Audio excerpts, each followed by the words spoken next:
Ce jour-là, ce qui a surpris tout le monde, c'est finalement la façon dont Éric était habillé. Les gens le regardaient, il était au premier rang, tout le monde était en noir. Lui, il avait une chemise rayée, col ouvert, un jean et un blouson clair, comme s'il allait à un match de foot. Bizarre pour un enterrement. Ce qui choquait aussi, c'est la façon dont il regardait les cercueils qui étaient devant lui. Pourtant, c'était sa famille, en quelque sorte. Le village était en deuil, et lui, il s'en désintéressait. Pas de pleurs, pas de chagrin, pas de compassion pour la jeune femme à son côté, sa femme, la seule survivante de la famille. C'était bizarre. Pour comprendre, il faut remonter quelques jours plus tôt, remonter à Saint-Andéol-le-Château. C'est un bourg très tranquille dans le Rhône, niché dans la campagne au-dessus de Givors. Dans le quartier du Trimola, une rue tranquille, et la petite maison des Bébiens.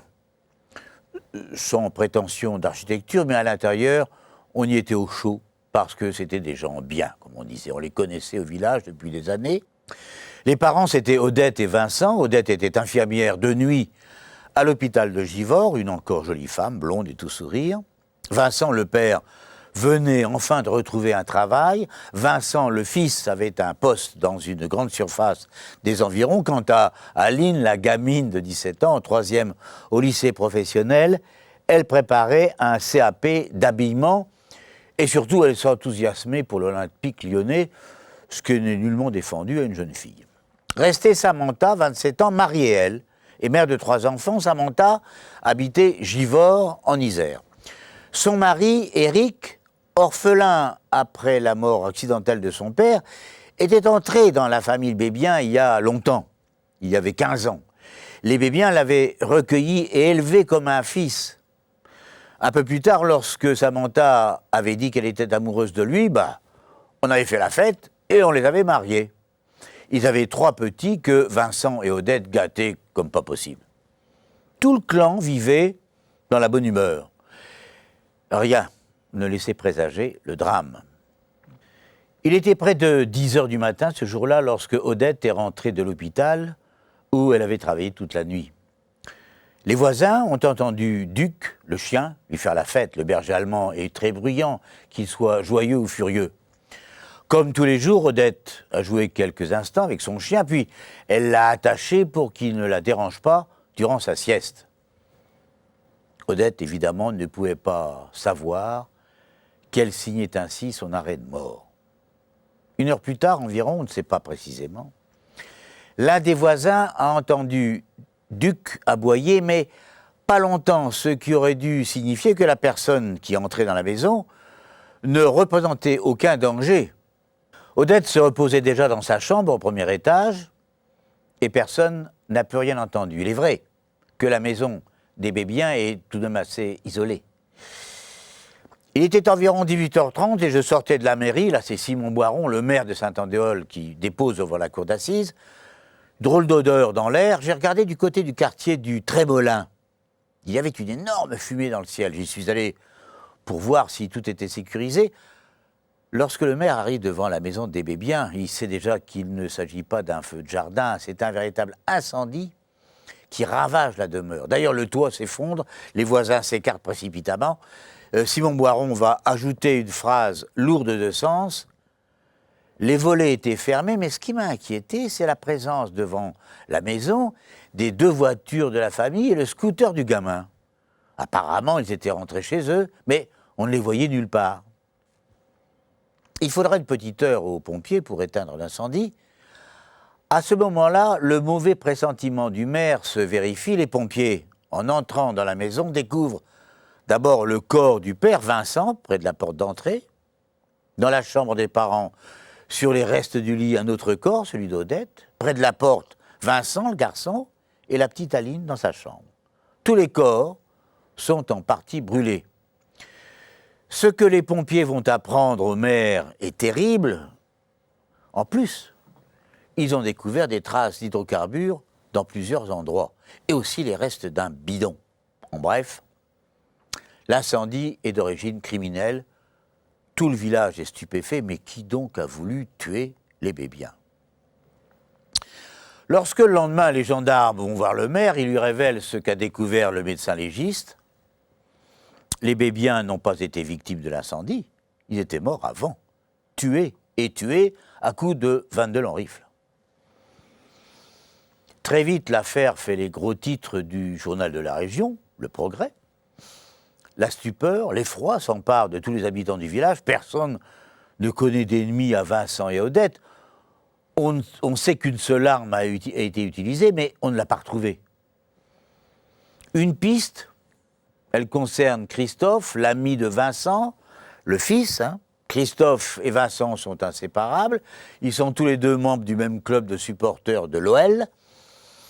Personne à Saint-Andéol n'ignore que les deux garçons font partie du groupe des Bad Guns, les ultra-lyonnais qui se proclament nationalistes et racistes. Enfin bon, les deux garçons votent Le Pen, c'est leur droit. Les gendarmes interpellent Christophe. Au bois, je suis passé vers 13h, répond-il. On devait se voir avec Vincent. J'ai appelé. Je pensais qu'il était rentré puisque j'ai vu son scooter, mais il n'a pas répondu. Alors je ne suis pas entré. J'ai pensé qu'il était sorti. Je me suis dit que je repasserais plus tard. Si Christophe était entré, il se serait retrouvé face au tueur. Il a peut-être ainsi sauvé sa propre vie. Les gendarmes cherchent encore et découvrent une petite fille, disons un bébé. Vincent, le fils, a fréquenté, comme on dit durant quelques mois, une jeune fille de Satolas, d'où le bébé. Les deux familles se sont un peu accrochées, mais de là à tuer, non. La piste n'est pas la bonne. Alors les gendarmes ont décidé de réexaminer le déroulement de l'enterrement. L'attitude du gendre, Éric Bruyas, leur avait paru bizarre. Parmi les enquêteurs, il y en avait un qui n'en démordait pas. Le chien n'a pas aboyé, donc il connaissait celui qui est venu. Faute d'autres indices, on suit la piste du chien, ou plutôt du gendre. Alors, bien sûr, ça les a tous choqués, cette sorte d'indifférence à la douleur de sa femme, cette attitude distance vis-à-vis de la mort de ceux qui l'ont élevé. Mais il y a aussi des gens qui n'aiment pas se livrer. En fait, m'a dit l'un de ces gendarmes, ce qui nous troublait, c'était sa façon d'être habillé ce jour-là. Il était débraillé, pas de respect à l'égard des morts. Pour les gendarmes, ça, c'est significatif. Alors, ils ont commencé à y regarder d'un peu plus près. Éric, donc, avait épousé Samantha, l'aînée des filles. 3 enfants et un coup de tempête dans le ménage quelque temps auparavant, puis il s'était rabiboché. Restait tout de même quelques traces. Si l'on en croit l'une des amies des Bébiens, Odette était très en colère, dit-elle, très en colère contre lui. Elle disait qu'il avait une maîtresse, que c'était un feignant. Elle disait aussi, c'est toujours l'ami qui parle, elle disait aussi qu'on ne peut pas discuter avec lui, il connaît tout, il sait tout. C'est lui le patron, un point, c'est tout. Peu à peu, les enquêteurs vont découvrir la personnalité d'Éric, un homme très égocentrique, intelligent, peu démonstratif, mais très calculateur. Ses affaires ne vont pas bien. Éric avait créé une petite entreprise de fermeture industrielle, mais c'est un mauvais gestionnaire. Il se trouvait au moment des faits en dépôt de bilan. En plus, il était incapable de rembourser le prêt que ses beaux-parents lui avaient consenti, 30 000 francs de l'époque. L'ordonnance de renvoi devant les assises révèle 2 éléments troublants. D'abord, il a téléphoné le lendemain du drame, tout de suite, pour connaître les conditions de remboursement de l'assurance vie de ses beaux-parents. Ensuite, il emprunte à des amis des photos prises à l'intérieur de la maison détruite pour pouvoir en dresser tout de suite un inventaire pour les assurances. Comme si cela ne suffisait pas à le désigner, on s'aperçoit qu'il n'a pas tardé à s'approprier les voitures de ses beaux-parents et même le scooter de son beau-frère. Ça fait beaucoup. Je me demande encore aujourd'hui pourquoi Éric, qui n'est pas apparu idiot au magistrat, a pu ainsi accumuler les erreurs psychologiques sans craindre d'être désigné accusé. Pourquoi était-il si pressé ? Il n'en a rien dit lors de l'audience. D'ailleurs, on va le voir, il n'a rien dit du tout. En attendant, il est placé en garde à vue, en compagnie de sa femme, Samantha, mais elle sera très vite mise hors de cause. La voix de la greffière de la cour d'assises de Lyon faisait froid dans le dos lorsqu'elle détaillait le plus objectivement possible, la pauvre, le déroulé de la journée d'Éric le 30 mai 1995. C'était précis, prévu, glacial. Il arrive sans doute peu de temps après sa belle-mère, inutile d'épiloguer sur la préméditation, hein. Sa carabine à cadencier est chargée et le bidon d'essence est dans sa voiture qu'il a dissimulée non loin de la maison de ses beaux-parents. Duc, le chien, le reconnaît, il se tait. Lui, il entre, il monte à l'étage, Odette dort paisiblement, comme elle le fait généralement jusqu'à midi avant de préparer le déjeuner. Sans doute n'a-t-elle rien entendu, ni rien senti, heureusement, une première balle en plein front et 2 autres dans la poitrine pour assurer l'affaire. Il referme la porte et se place en embuscade. Il n'attendra pas longtemps, Vincent le fils survient. Il a entendu le scooter et les premiers pas du garçon qui entre et qui s'engage dans l'escalier pour se rendre dans sa chambre. Le jeune homme n'a pas le temps de réagir. Il est touché de plein fouet en haut de l'escalier. Première balle dans la poitrine, 2 autres dans la tête. Et de nouveau, le guet l'attente. À quoi pouvait-il bien penser à l'affût ainsi ? Le père Vincent pousse la grille de la maison. Il est environ midi. Tout n'a duré qu'une petite heure, hein. Vincent est foudroyé dans l'entrée d'une première balle, en plein front. Éric se précipite et, dans un accès de rage, crible de balles la poitrine de l'homme qui lui a servi de père. Et puis, encore l'attente, et le plus effroyable, l'exécution calculée d'Aline, sa jeune belle-sœur qui était rentrée tranquille et joyeuse à la maison, 1 balle dans la tête, 2 autres pour être sûre. L'a-t-elle vue au dernier moment? Sans doute oui. Qu'a-t-elle crié? Il ne l'a jamais avoué. Dans le box, pas un geste, pas un mot, pas une émotion. L'horreur. La voix de la greffière continue, je l'entends encore. Après avoir déposé l'arme, Éric a pris le jerrycan d'essence et a parcouru la maison en l'aspergeant, puis le feu, la fuite. De revenir que plus tard en faisant semblant d'être surpris, stupéfait. A-t-il vraiment cru qu'il réussirait l'assassinat parfait? En l'observant, je me suis souvent posé la question. En tout cas, on apprendra vite pourquoi personne n'a rien entendu.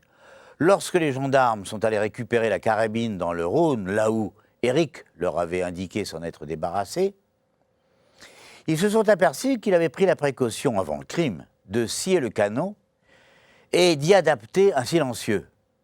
On avait oublié que l'une de ses passions était les armes.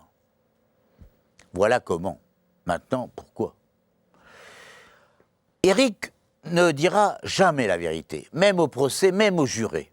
Le seul acte qu'il ait reconnu, c'est l'incendie. Il aurait juste découvert les corps. Pour éviter ce spectacle effroyable à sa femme, il aurait pris la décision de brûler la maison. Évidemment, personne ne l'a cru. Maître Jacques Raffaly, l'avocat de la défense, s'est interrogé. Il a dit « Je n'ai jamais compris comment les psychiatres n'ont trouvé aucun trouble de la personnalité chez Éric Vuillat, alors qu'il a une psychorigidité évidente. » Samantha sait aujourd'hui qu'Éric voulait qu'elle soit l'héritière de l'assurance de la maison et de l'assurance vie de son père. Il aurait ainsi récupéré de quoi sauver la face, la sienne. Éric s'y attendait et n'a pas frémi d'un pouce. Les jurés l'ont condamné à la réclusion criminelle à perpétuité. À perpétuité. Durant tout ce temps, les enfants vont se grandir sans lui, en jouant parfois avec le chien Duc, dont le silence a finalement désigné l'assassin.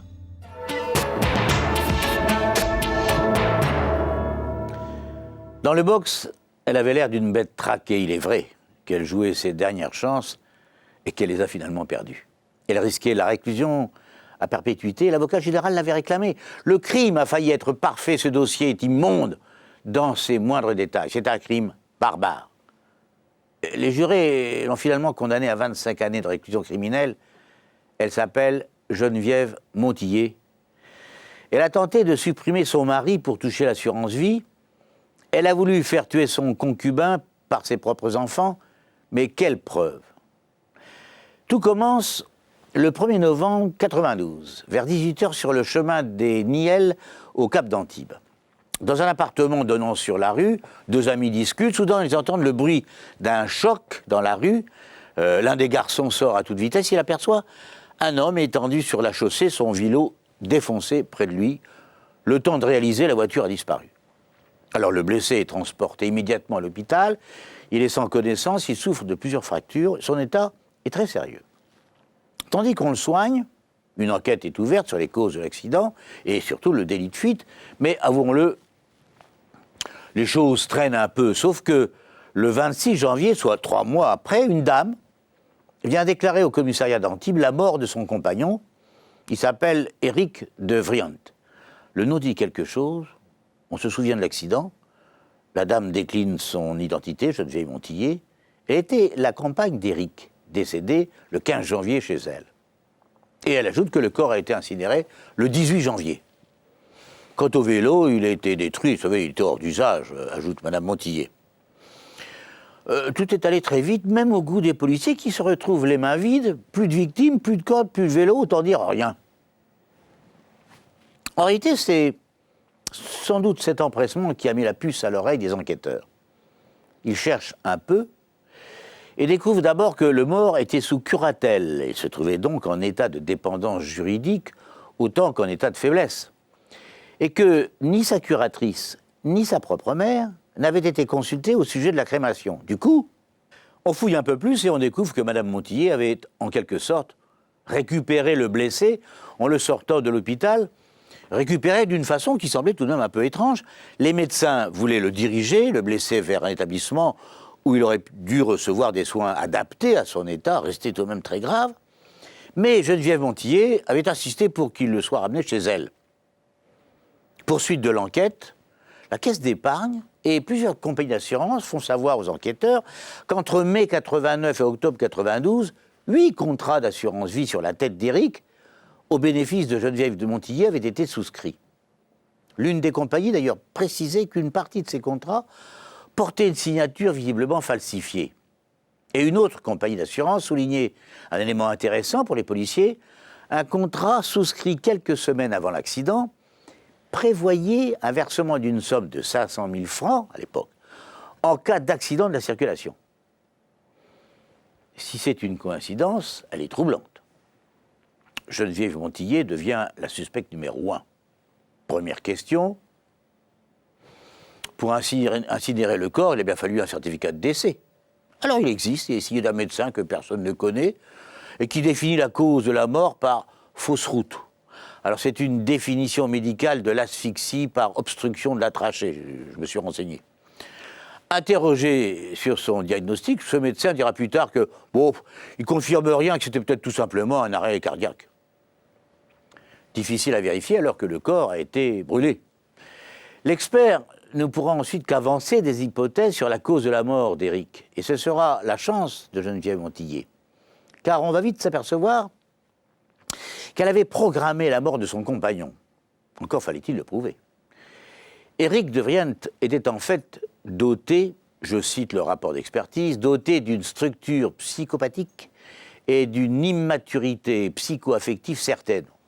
En gros, ce garçon dont la personnalité était celle d'un enfant, mais dont la fortune était, elle, importante, se laissait mener par Geneviève Montillet. D'ailleurs, lorsqu'elle l'avait rencontré, en 87, il était âgé de 30 ans, elle en avait 42.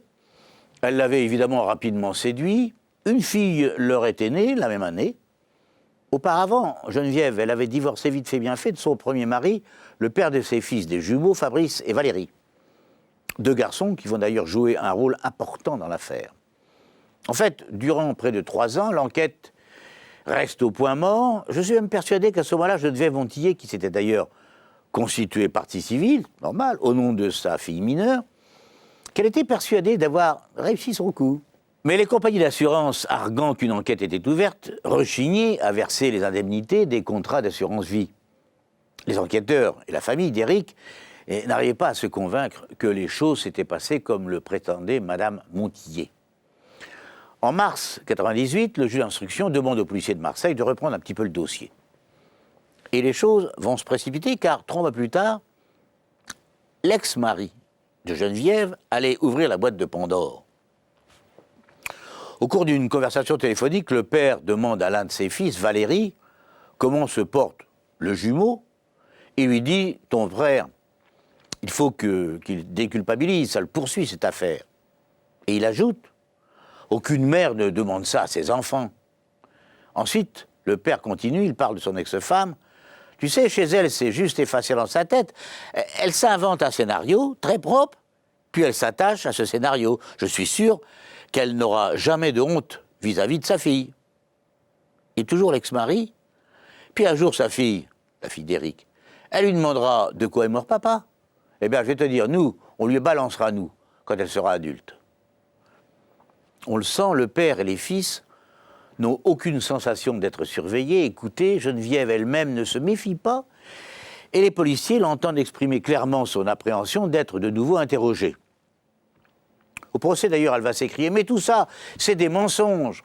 À quoi répondra maître Philippe Soucy, l'avocat de la famille de Briand, cette femme que vous avez devant vous, c'est une manipulatrice, ayant fait du mal partout, mais possédant, c'est vrai, un art consommé de la dissimulation.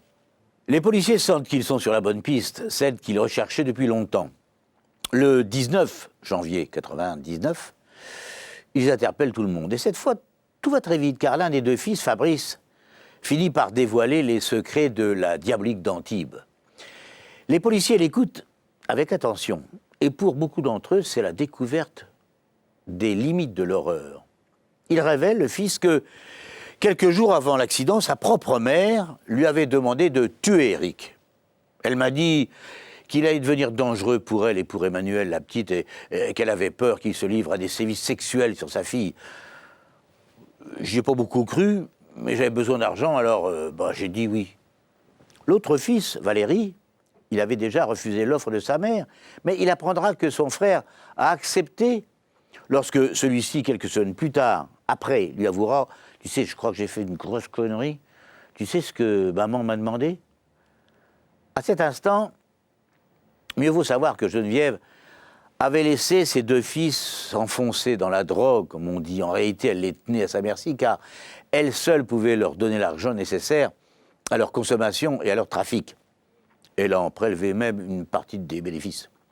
Cette double dépendance explique l'attitude de Fabrice qui appelle l'un de ses amis, qui s'appelle Yann, je crois, et qui accepte le marché. Elle m'a dit qu'il me fallait une voiture volée, une grosse de préférence, qu'elle me dirait exactement où et quand je pourrais renverser son mec. Bon, elle m'avait promis 500 000 francs de l'époque, à leur avenir sur les primes d'assurance. Mais pourquoi le 1er novembre ?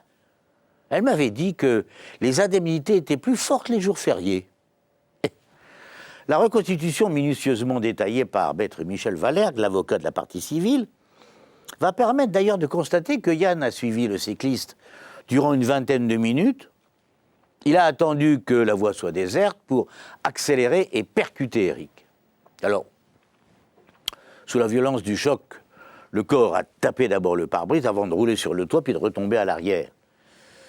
Alors, après s'être assuré que le corps ne bougeait plus, Yann a appelé le numéro de Geneviève et lui a fait sonner 3 fois avant de raccrocher. C'était le signal que tout s'était passé comme convenu.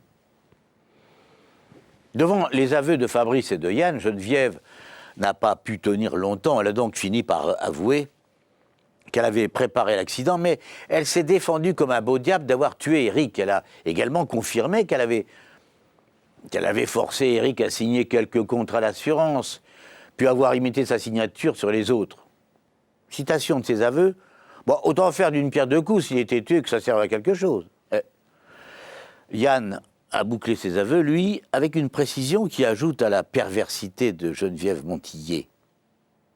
Elle m'a dit que je n'avais pas fait le travail qu'il fallait que je le termine à l'hôpital. Alors là, j'ai dit non.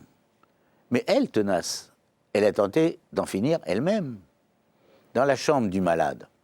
Profitant de l'absence de l'infirmière, et elle a décidé d'injecter de l'air dans la perfusion du malade avec une seringue qu'elle avait apportée. Par 2 fois, elle a essayé, mais elle n'y est pas parvenue. Ça, il faut être du métier.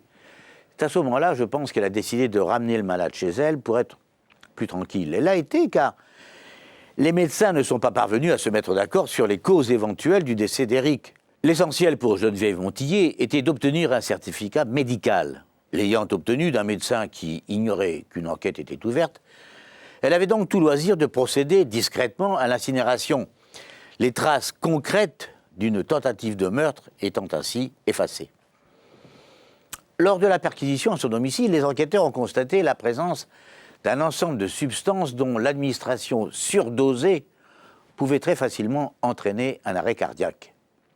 Elle a toujours nié avoir tué son compagnon, mais son propre fils, Fabrice, celui qu'elle utilisait pour ses basses œuvres, a révélé ce que sa mère lui avait dit. « Ouf, ça y est, je me suis débarrassé d'Éric. » Alors, à ce dossier déjà lourd, il manquait un volet, et ce n'est pas le moins effrayant.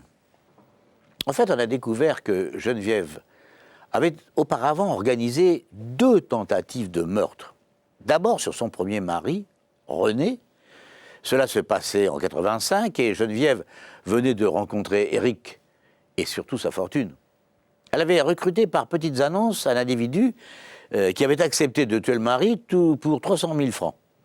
Tranquillement, méthodiquement, comme à son habitude, elle avait tout préparé, mais le tueur, après avoir empoché l'avance, s'était finalement résolu à la dénoncer à la police.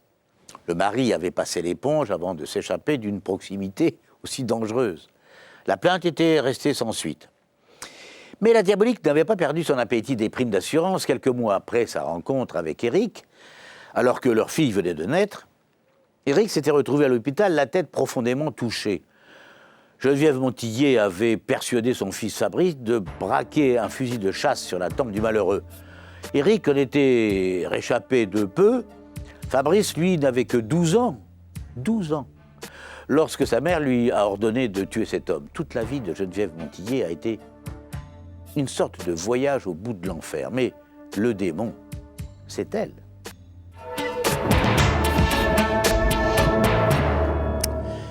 Il y a un homme à Toulouse qui est l'illustration du hasard dans une enquête criminelle. Je ne connais pas son nom.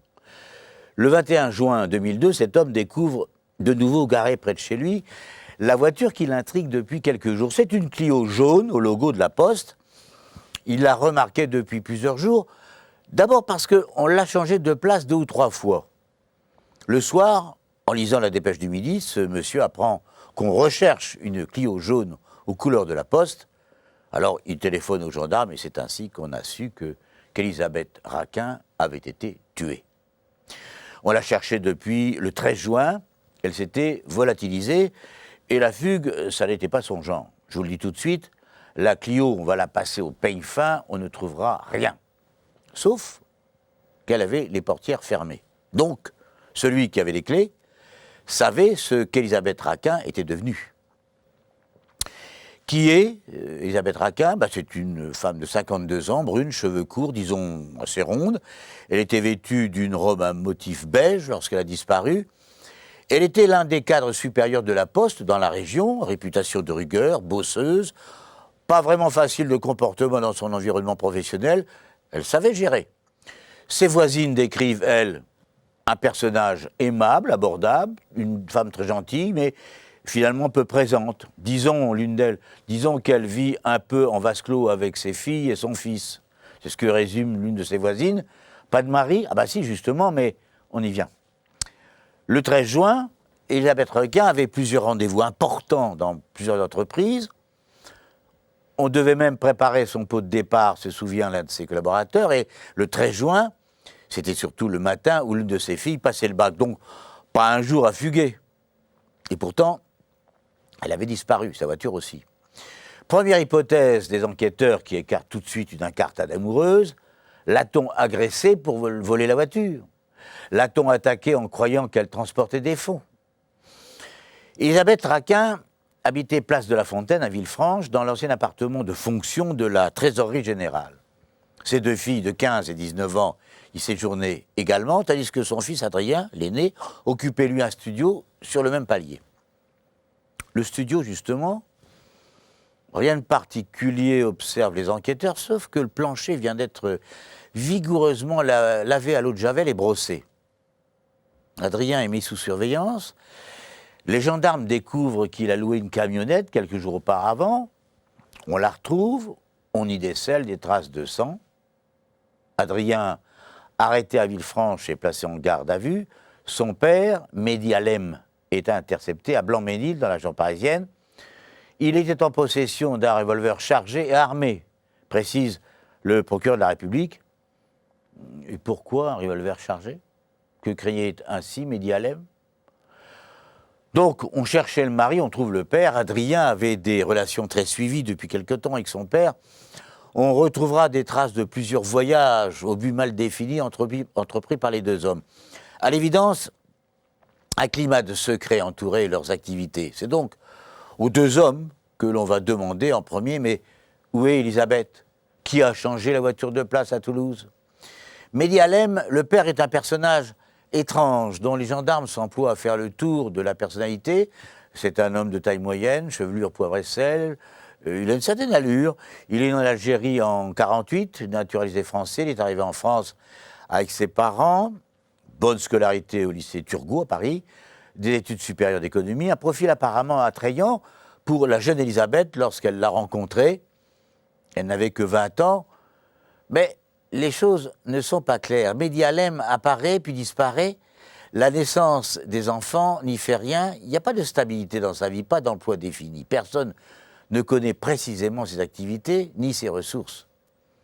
Reste tout de même qu'il fait de fréquents voyages à l'étranger, qu'il semble disposer de fonds importants dont il refuse de justifier l'origine à sa femme.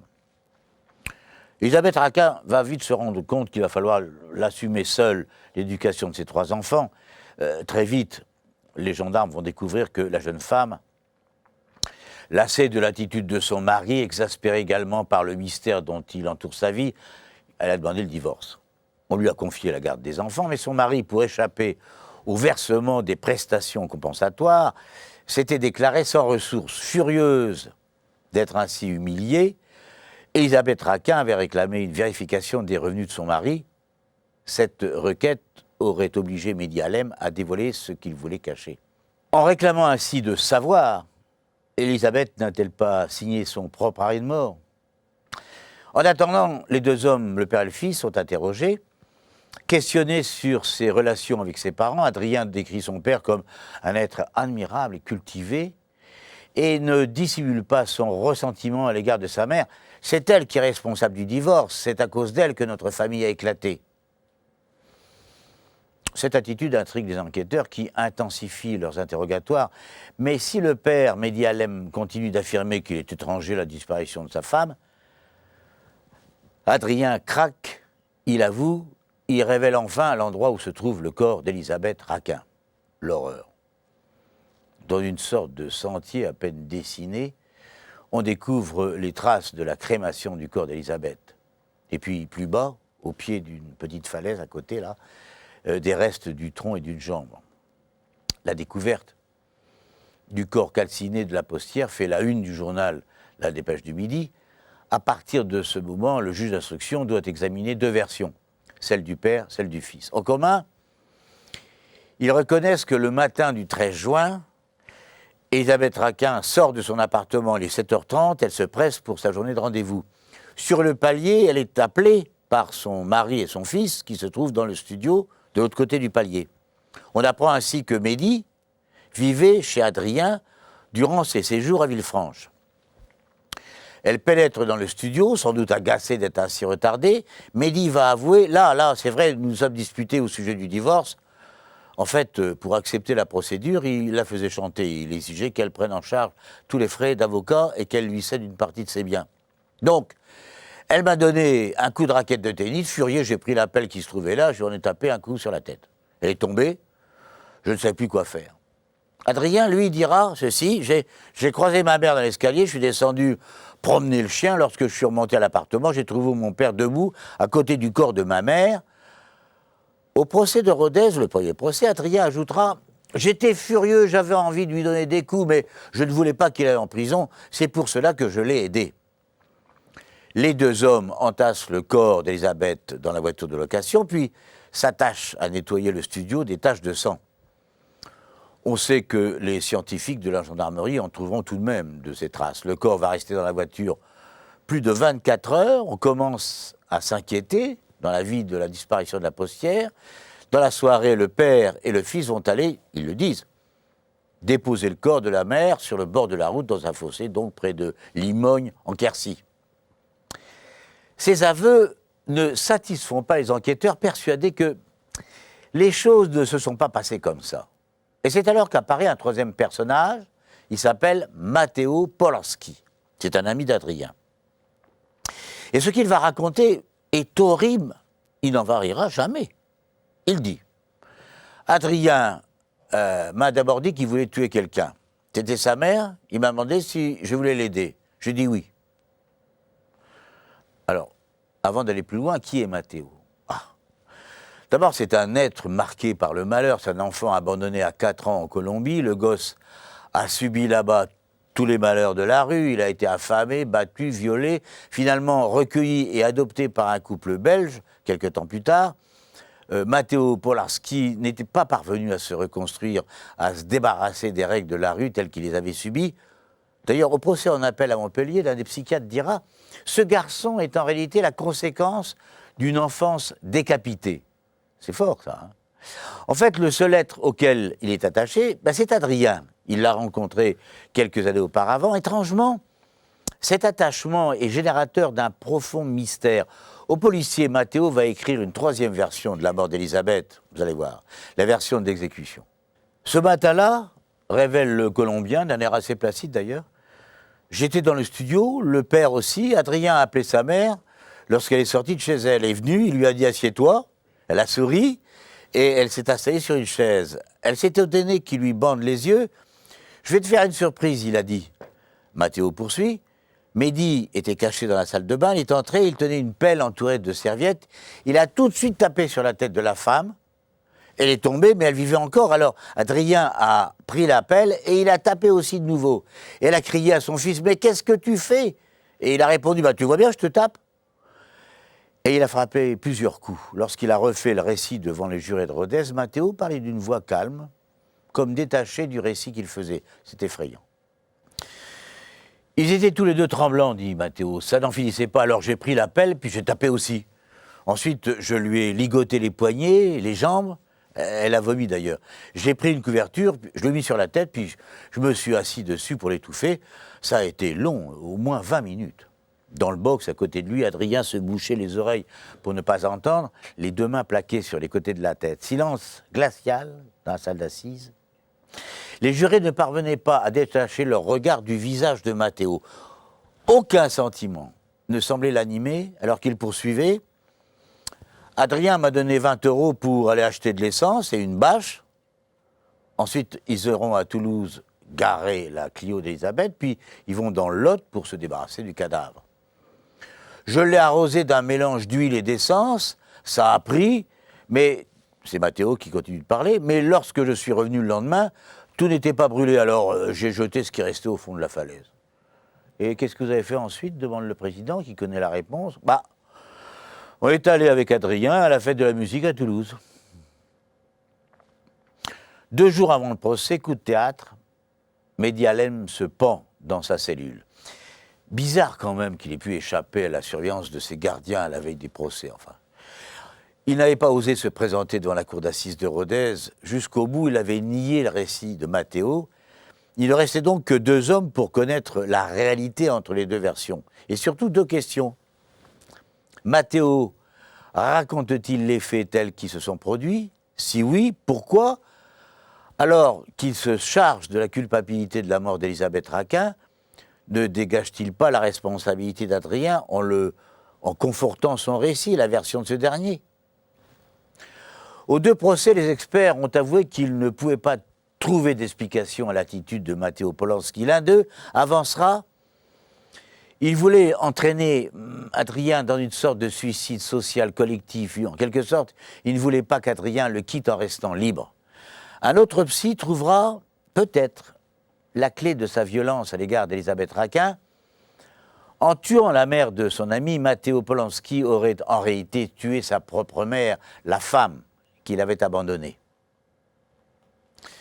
Condamnés à 20 ans de réclusion criminelle, Adrien et Matteo ne sont plus que des silhouettes dans une cour de prison quelque part. Depuis longtemps, les herbes ont repoussé le long de la départementale près de Limogne en Quercy. On n'y retrouve plus évidemment les traces noirâtres du bûcher d'Elisabeth Raquin. Ses filles sont venues une fois déposer des bouquets de fleurs, mais elles ne sont jamais retournées, c'est trop dur à supporter. Elles disent qu'elles n'ont plus de frère, et lui passe dans sa cellule Il passe sans doute des nuits entières à entendre la voix de sa mère alors qu'il l'a frappée à coups de pelle. « Adrien, Adrien, mais que fais-tu » Puis ensuite, elle s'est tue.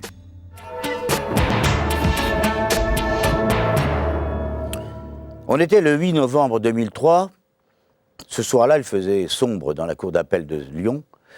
Les jurés venaient de confirmer finalement le premier verdict, 20 ans de réclusion criminelle. Hélène, ce n'est pas moi qui ai fait ça. L'homme s'était levé. Il s'adressait à la jeune femme brune effondrée devant lui sur le banc de la partie civile. Hélène, c'était sa sœur. Je te jure sur ma vie que ce n'est pas moi. Hugues Pignal, habillé de noir, petit mais massif, cheveux gris courts. Là, à cet instant, il savait qu'il avait perdu la bataille. N'empêche, cette affaire criminelle est l'illustration parfaite des limites de ce qu'on appelle l'intime conviction des jurés. Car, contre Hugues Pignal, condamné pour sa participation active au meurtre de sa mère adoptive, aucune preuve directe. Quant à son complice, il avait disparu, on le disait noyé, dans le lac du Bourget. Oh, il n'est pas plus au fond du lac que vous et moi, avait lâché l'avocat général au premier procès de Chambéry. Lui non plus n'y croyait pas. L'histoire peut être racontée à partir de la maison de Brison-Saint-Innocent. C'est une superbe maison bourgeoise entourée d'un grand parc au-dessus du lac du Bourget, en Savoie. Le 31 décembre 1996, il est 8 heures, Daniel, l'homme de confiance, d'Anne-Marie Pignal, 76 ans, c'est la propriétaire de la maison. Daniel donc ouvre comme d'habitude les lourds volets de la porte-fenêtre. Et là, il la voit tout de suite, la vieille dame. Elle est allongée sur le dos, les pieds dans la petite entrée, le corps dans la cuisine. Elle gémit, elle a un énorme couteau lui est planté dans la poitrine.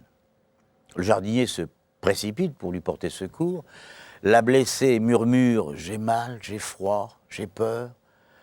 À l'audience, très émue, Daniel ajoutera « Elle m'a reconnu, j'en suis sûr, elle me serrait les mains ».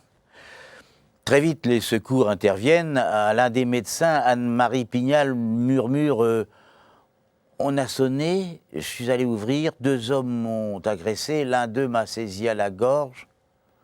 Question, l'agonisante avait-elle encore conscience de ce qu'elle disait? Anne-Marie est morte vers midi à l'hôpital au moment où on tentait de retirer le couteau planté dans le haut du thorax. Parenthèse, elle est importante, une infirmière va se saisir du couteau et le nettoyer à l'alcool tout de suite s'il y avait des empreintes, elles ont disparu à ce moment précis. Bon, il y avait pas mal d'argent liquide dans la maison, rien, semble-t-il, n'a été dérobé. Alors, qui a tué la vieille dame du lac, titre le journal Le Dauphiné Libéré. Dans le village, on les aimait bien, elle et son mari, Félix Pignal, richissime industriel, décédé d'ailleurs quelques années auparavant, discret, affable, sympathique. Les Pignal venaient passer leurs vacances, les vacances scolaires en particulier, dans le village. Le reste de l'année, ils habitaient Neuilly-sur-Seine. Tout leur réussissait, mais leur bonheur était gâché. Félix et Anne-Marie Pignal ne pouvaient pas avoir d'enfants. En 1962, ils avaient d'abord adopté Hugues, âgé de 7 ans. On les avait prévenus que c'était un enfant difficile, il avait été retiré de 2 familles d'accueil. C'est la sœur d'Anne-Marie Pignal qui se souvient. Elle continue, mais elle a tout de suite eu le coup de foudre pour lui. 1 an plus tard, Félix et Anne-Marie Pignal avaient choisi une petite fille de 8 ans, Hélène. Hélène qui deviendra l'enfant qu'ils désiraient avoir. Très vite, les enquêteurs eurent la conviction que la victime avait ouvert à quelqu'un qu'elle connaissait ou qu'elle croyait avoir reconnu. La question qui se posait était donc à qui profite le crime. Premier suspect, Daniel, le jardinier, mais de tout temps, il bénéficiait de la plus entière confiance d'Anne-Marie et de la famille. Restaient donc les enfants du couple, les héritiers de la fortune. Anne-Marie Pignal était l'usufruitière de tous les biens, et elle savait gérer. L'un de ses conseillers devait d'ailleurs révéler aux enquêteurs un élément d'importance. Quelques semaines auparavant, Anne-Marie lui avait donné rendez-vous pour le début de l'année 97. Elle lui avait fait savoir qu'elle désirait léguer l'essentiel de la fortune à ses petits-enfants. Question des enquêteurs, pourquoi ? Réponse du conseiller d'Anne-Marie Pignal, si elle ne prenait pas cette précaution, son fils, Hugues, allait dilapider le patrimoine. Du coup, les enquêteurs allaient concentrer leurs recherches sur Hugues et Hélène Pignal. Des recherches assez rapides sur Hélène Pigalle. Elle a épousé un homme tranquille, elle est mère de 2 garçons, elle avait géré avec sagesse d'ailleurs sa part d'héritage. Hélène entretenait avec sa mère des liens affectifs très étroits. Les choses étaient différentes avec Hugues Pigalle. Autant Hélène avait sagement fait usage de son héritage, autant son frère avait tout dilapidé en dépenses diverses, maisons somptueuses, voitures de marque, voyages, cadeaux à ses nombreuses maîtresses, parce qu'en plus il avait une vie sentimentale quelque peu mouvementée. Il s'était marié 2 fois, il avait une maîtresse en titre et vivant en concubinage avec une autre. Et il avait 2 pensions alimentaires et 5 enfants à charge. Pour les enquêteurs, à cette étape de leur recherche, il n'y avait plus que 2 hypothèses. Soit le meurtre par Hugues Pigalle lui-même, soit par un complice. Élément nouveau, Hélène leur avait appris que son frère lui avait confié avoir eu rendez-vous avec leur mère le matin du 31 décembre 1996 pour signer des papiers. Des fonds importants étaient déposés dans un compte indivis. Les 2 signatures d'Anne-Marie et de son fils étaient nécessaires pour utiliser l'argent déposé. Donc Hugues était obligé de passer par sa mère pour pouvoir sortir les fonds dont il avait besoin. Et c'est en raison de ces excès financiers qu'Anne-Marie Pigalle désirait modifier son testament. Hugues Pigalle l'avait appris. Aux yeux des enquêteurs, le fils devenait jour après jour le suspect numéro 1, mais il n'y avait aucun élément sérieux pour le démontrer. Son emploi du temps était simple. D'abord, il affirmait avoir eu rendez-vous avec sa mère la veille, le 30 décembre, dans l'après-midi, mais ce rendez-vous avait été reporté au lendemain du 31, il précisait vers 8 h du matin. Viviane Lorenzi, sa concubine, précisait qu'ils avaient passé la nuit au domicile d'Hugues Pigalle. Elle dit qu'il s'est levé à 7 h pour aller en ville chercher les journaux et des pains au chocolat pour les enfants. Il est resté absent environ une demi-heure, il est revenu et il s'est recouché. Mais pourquoi il s'est-il recouché à 7h45 alors qu'il avait rendez-vous avec sa mère à 8 h? Hugues Pigalle va déclarer avoir pris un café après être passé à la boulangerie. Personne ne se souvient de l'avoir vu ce jour-là. En revanche, un ami de Pigalle affirmera l'avoir vu à 7h10 devant la maison de la presse, avenue du Grand Port, à Aix-les-Bains, là où Pigalle affirmait avoir acheté ses journaux. Donc, apparemment, à l'heure de l'agression, Hugues Pigalle était soit dans son lit avec sa compagne, soit à Aix, à la librairie. Pas de preuves, donc, mais un comportement qui confortait les soupçons. Comme il pouvait dorénavant disposer de l'héritage, en quelques mois, l'addition de ses dépenses avait atteint 23 millions de francs. En mai 1997, le destin décida tout de même de venir en aide aux gendarmes. Le destin, c'était une connaissance d'Hugues Pigalle. Il s'appelait Philippe Couvert. C'est un petit voyou, mais il a une bonne vue. Il raconte avoir aperçu Hugues Pigalle dans un bar d'Aix en compagnie d'un ami de Couvert. Et cet ami s'appelle Patrick Balland. Et il entend ce dernier, Balland, dire à Pigalle « Tu as vu ce que tu m'as fait faire? Tu vois dans quelle galère tu nous as mis ?» Quelques jours plus tard, Couvert, le petit voyou, retrouve Balland et celui-ci lui confie « Tu sais, j'étais avec Pigalle lorsque celui-ci a poignardé sa mère le 31 décembre au matin. » Pigalle et Balland démentent évidemment catégoriquement leur participation au meurtre. En fait, les enquêteurs ne savaient pas que Pigalle connaissait Balland. Mais en réalité, les 2 hommes et leurs femmes avaient fait plusieurs séjours dans la propriété de Pigalle en Corse. Balland, ancien videur de boîte de nuit, se contentait, lui, de vivre au crochet de sa maîtresse, profession voyante. Mis sur écoute, les communications de Patrick Balland et de sa femme faisaient apparaître peu à peu un nouveau personnage, Jean-Claude Hardy. Lui non plus ne faisait pas grand-chose dans la vie, mais il n'en menait pas moins une vie confortable. En réalité, on va le savoir, Balland lui faisait passer des enveloppes et il y en aura pour un total de 100 000 francs. Et pourquoi ? Jean-Claude Hardy ne faisait pas le poids pour résister à un interrogatoire serré. Un matin d'octobre 1997, il s'allonge, comme on dit, il confirme leurs soupçons aux enquêteurs. Balland lui avait demandé de venir l'aider à un déménagement le 31 décembre au matin.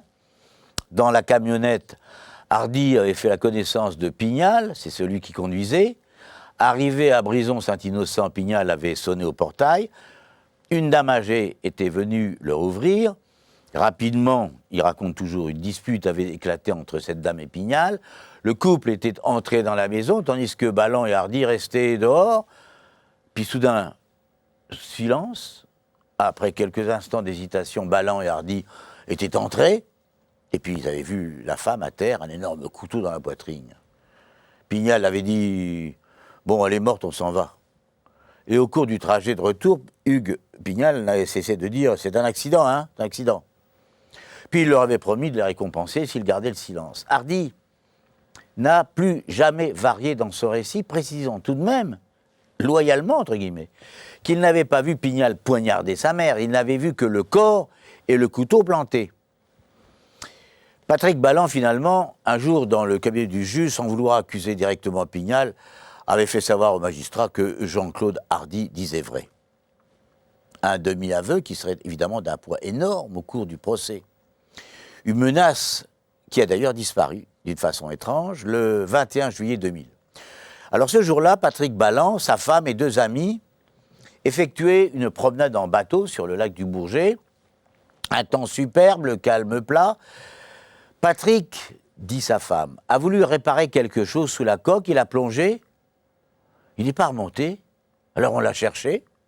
Liliane Balland a raconté au sauveteur la disparition mystérieuse de son mari à quelques semaines de l'ouverture du procès. Tout de même, certains de ses proches se rappellent que Balland était un excellent nageur, d'où leur étonnement devant cette disparition qui lui était non seulement l'épreuve du procès, mais surtout les années de prison dont il était menacé, car les jurés, eux, se seraient souvenus qu'il aurait pu, comme Pignal ou comme Hardy, peut-être sauver la vie d'Anne-Marie Pignal. Lorsqu'il l'avait quittée, elle respirait encore.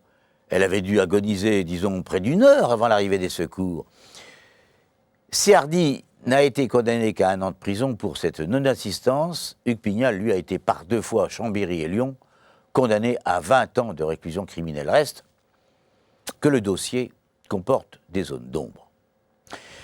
D'abord, comme l'a souligné justement Maître Luciani, l'avocat de la défense, il est étrange qu'aucune empreinte, qu'aucune trace ADN n'ait été relevée dans la maison de Brisson-Saint-Innocent, alors que l'accusation affirme que 3 hommes y ont pénétré. Autre question, entre l'appel de Balland à Hardy à 6h45 du matin le 31 décembre et le témoignage de Couvert apercevant ce même Pignal à Aix vers 7h10, a-t-on réellement le temps d'aller à Brisson-Saint-Innocent, d'ouvrir le portail, de sonner, d'attendre que la vieille dame ouvre, la dispute, l'entrée dans la maison, le moment de silence, le coup de couteau, les hommes qui pénètrent dans la maison, ils tentent de relever la tête de l'abbessée, qu'ils vont peut-être penser morte, le départ de la maison, le trajet vers Aix-les-Bains, et Pignal reconnu devant la librairie de l'avenue du Grand Port. Est-ce matériellement possible?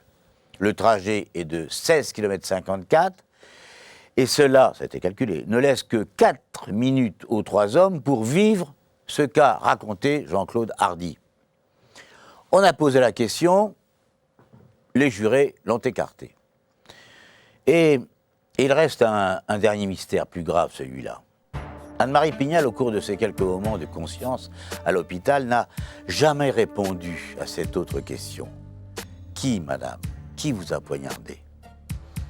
Elle n'a rien dit, peut-être parce qu'elle ne voulait pas qu'un procès salisse le nom de Félix Pignal, l'homme qu'elle avait tant aimé.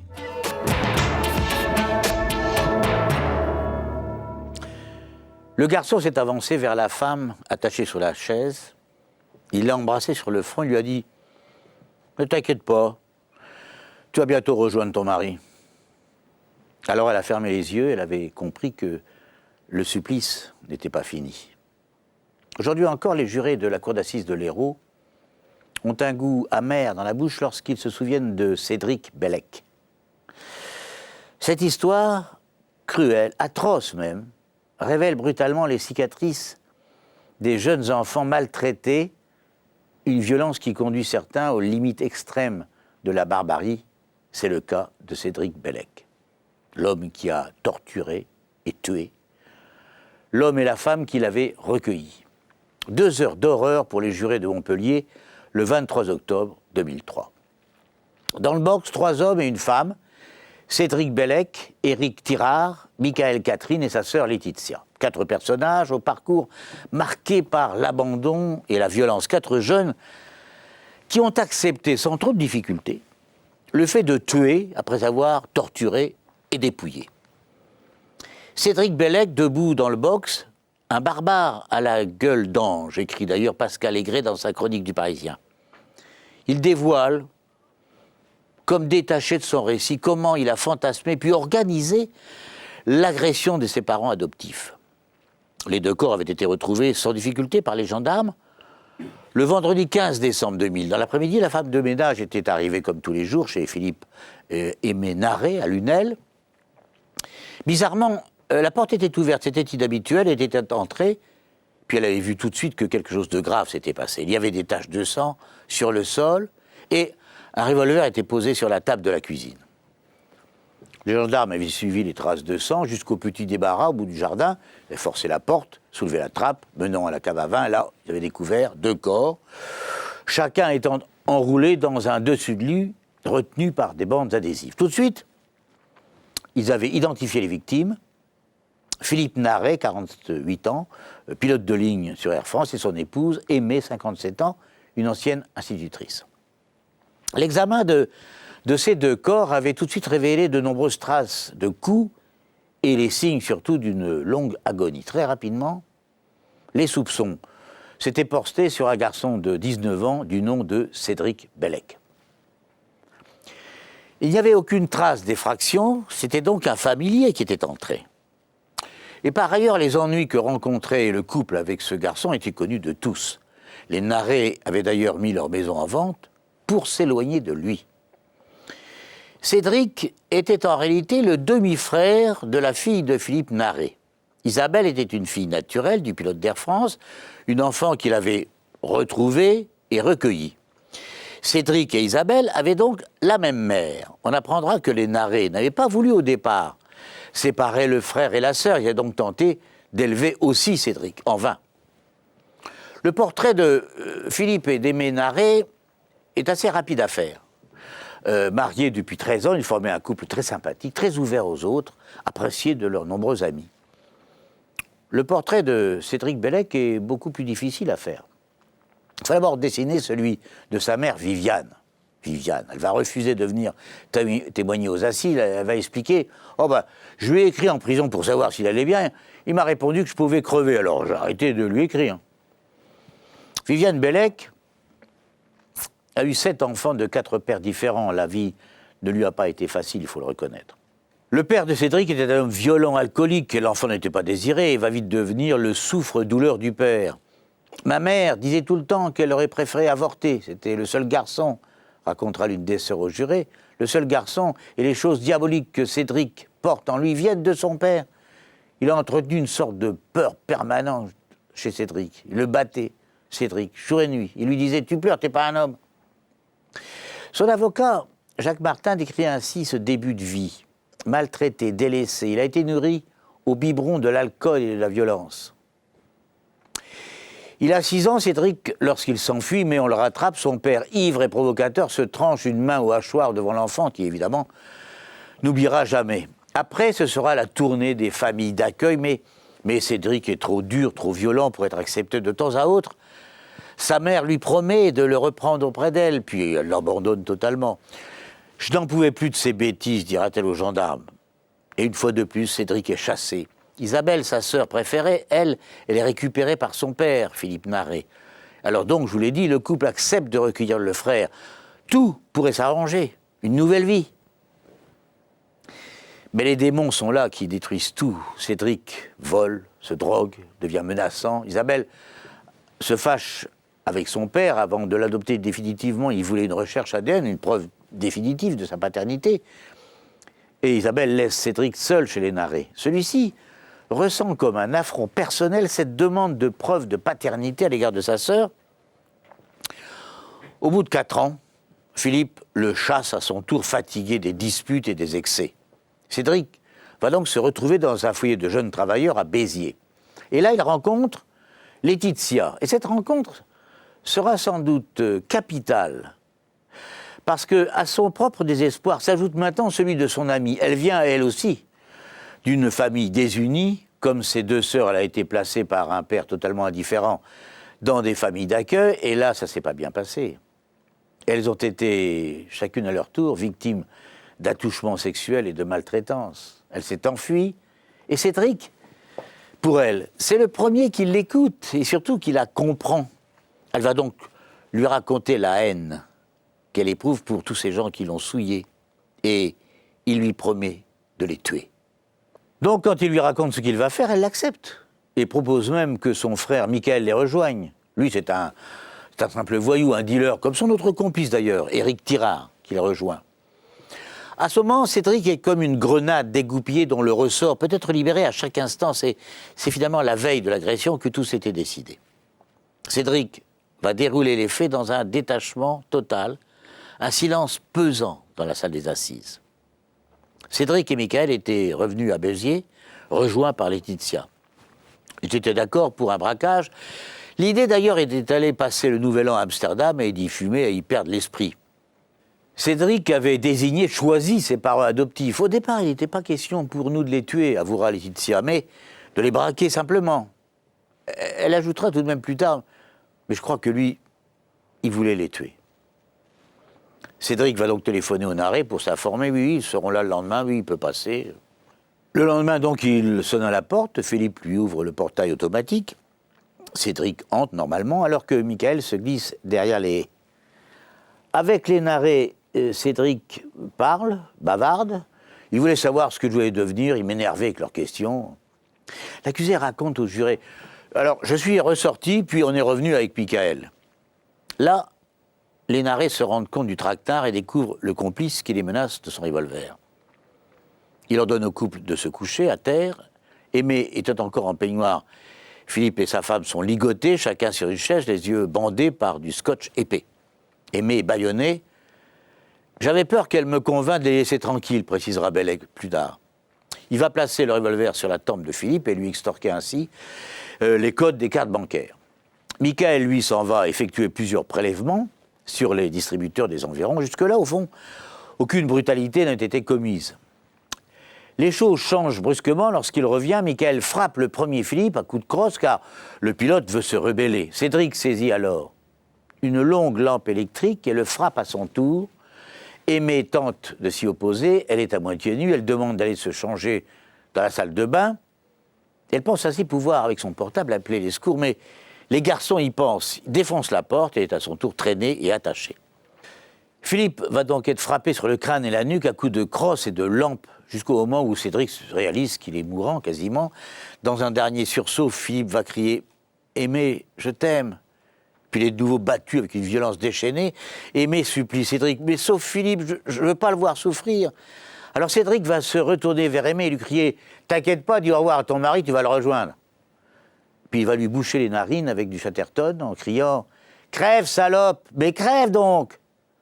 Aimé, ayant réussi dans un dernier sursaut à se relever, il lui saisit la tête et la cogne de toutes ses forces sur le sol, puis lui bouche de nouveau les narines.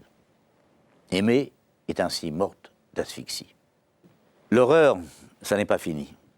Cédric a d'abord tenté d'introduire un couteau dans le crâne de Philippe pour l'achever, puis n'y arrivant pas, il s'est assis et l'a regardé agoniser de longs moments. Auparavant, il lui avait hurlé à l'oreille « Oh, ta femme est morte, tu vas pas la faire attendre, non ?» Michael avait tout vu et n'avait rien dit. Au juré, Cédric le raconte avec un plaisir non dissimulé.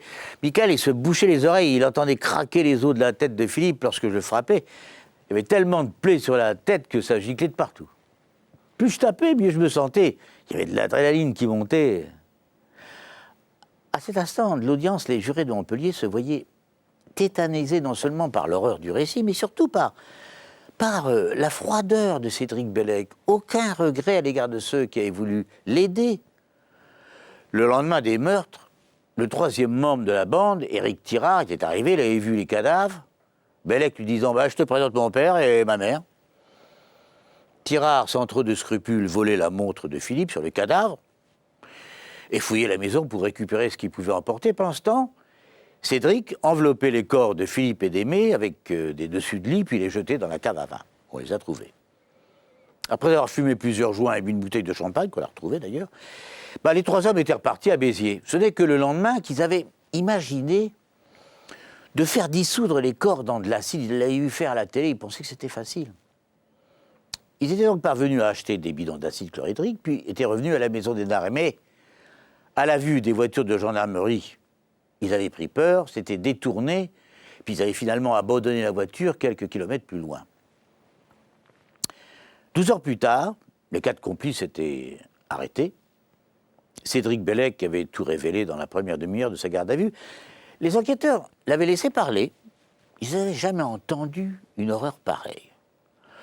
Comme s'il voulait en terminer au plus vite avec cette barbarie, le président de la cour d'assises de Montpellier avait révélé le verdict sans surprise. Bellec et Catherine ont été condamnés à la réclusion criminelle à perpétuité, assortie d'une peine de sûreté de 22 ans. 12 ans et 8 ans pour Tirard Letizia. Les jurés, ayant gardé en tête la voix de l'avocate des victimes, Solange Doubic, elle dit « Philippe et Aimé, ces gens d'une extrême générosité, ont été crucifiés sur terre, victimes d'un sadisme machiavélique. Beaucoup de jeunes ont connu une enfance terrible, mais tous ne deviennent pas des assassins. Seul Cédric s'est peut-être souvenu de ce que sa mère adoptive disait quand on la mettait en garde contre lui. Un chien errant, vous savez, on ne le laisse pas sur la route. On ouvre la porte pour le ramasser. Oui. Et elle ne savait pas aimer que ce chien errant-là allait la mordre à mort.